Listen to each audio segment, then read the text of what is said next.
నమస్తే అందరికీ welcome to my channel cook book. ఈరోజు మీ ముందుకి నేను కొత్త హెల్తీ రెసిపీతో మీ ముందుకు వచ్చానండి. గంగవాలి కూర ఆకుపప్పు. ఇది చాలామందికి తెలిసే ఉంటుంది. గంగవాయిల కూర అంటాం మా సైడ్. తెలంగాణలో స్పెషల్ బాగా ఉంటుంది. ఫస్ట్ కందిపప్పుని నీట్గా 2 టైమ్స్ వాష్ చేసుకొని వాటర్ పోసి పక్కకు పెట్టుకోండి.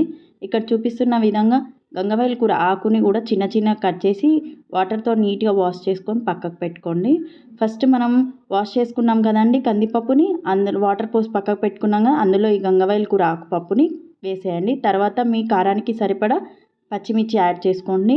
ఇది మీ ఇష్టం అండి, ఎంత కారానికి సరిపడా వేసేసుకోండి. తర్వాత ఒక చిన్న సైజ్ ఆనియన్ వేసుకోండి. తర్వాత ఒక టమాటో వేసుకోండి. నేను ఇక్కడ 2 టమాటోస్ యాడ్ చేశానండి. మీ ఇష్టం, మీరు ఒకటైతే ఒకటే యాడ్ చేసుకోవచ్చు. తర్వాత సాల్ట్, మీకు సరిపడా సాల్ట్ యాడ్ చేసుకోండి. తర్వాత జీలకర్ర యాడ్ చేయాలి. తర్వాత కారం అండి. కారం ఇక్కడ మీరు చూసి వేసుకోండి, ఎందుకంటే మనం ఆల్రెడీ పచ్చిమిర్చి యాడ్ చేసాం కదా, దానికి సరిపడా వేసుకోండి. తర్వాత ధనియాల పౌడర్ వేసుకోండి. తర్వాత మీకు ఆ పప్పు మునిగేంత వరకు వాటర్ యాడ్ చేయండి. ఇక్కడ చూపిస్తున్న విధంగా నేను పప్పు మునిగేంత వరకు యాడ్ చేశాను. నాకు 1 గ్లాస్ వాటర్ పట్టాయండి. ఒకసారి అలా వేసుకున్నాక కలిపేసి స్టవ్ మీద పెట్టేసి కుక్కర్ ఒక 2 to 3 to 4 విజిల్స్ వచ్చే వరకు పెట్టండి. ఎందుకంటే ఇక్కడ మనం పప్పు ఆల్రెడీ నానబెట్టేసాం కదా, త్వరగా ఉడికిపోతుంది. 3 to 4 అయితే మామూలుగా కరెక్ట్గా సెట్ అయిపోతుందండి.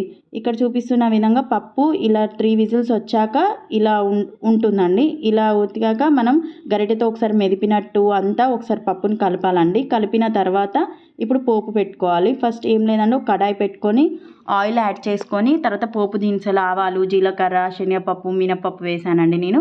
అవి కొంచెం చిటపటలాడాక ఎండుమిర్చి యాడ్ చేయాలి. ఎండుమిర్చి కూడా కొంచెం చిటపటలాడాక కరివేపాకు యాడ్ చేయండి. తర్వాత నేను ఇక్కడ కచ్చాపచ్చాగా ఎల్లిపాయలు, కచ్చాపచ్చాగా వెల్లుల్లి దంచుకొని పెట్టుకున్నానండి, అవి కూడా యాడ్ చేయండి. తర్వాత ఇంతకుముందు మనం పసుపు వేయలేదు కదండి, ఇప్పుడు కలర్ కోసం పసుపు యాడ్ చేయండి. మీ ఇష్టం, కలర్ని బట్టి మీరు యాడ్ చేసుకోండి. తర్వాత ఈ పోపు పెట్టుకున్న వాటిని ఈ పప్పులో కలిపేసి మిక్స్ చేయండి. అంతే, మన గుమగుమలాడే గంగవాలి కూర పప్పు రెడీ అండి.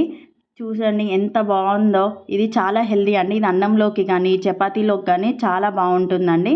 మీరు కూడా ఈ రెసిపీని ట్రై చేసి నా కామెంట్ బాక్స్లో చెప్పండి. ఇంకా మరిన్ని హెల్తీ రెసిపీస్ కావాలంటే మన ఛానల్ని సబ్స్క్రైబ్ చేసుకోండి. ఇంకా మీకు ఏమైనా రెసిపీస్ కావాలంటే కామెంట్ బాక్స్లో కామెంట్ చేయండి. ఈ హెల్దీ రెసిపీని మీరు కూడా ఇంట్లో ట్రై చేసి హెల్తీగా ఉంటారని అనుకుంటున్నానండి.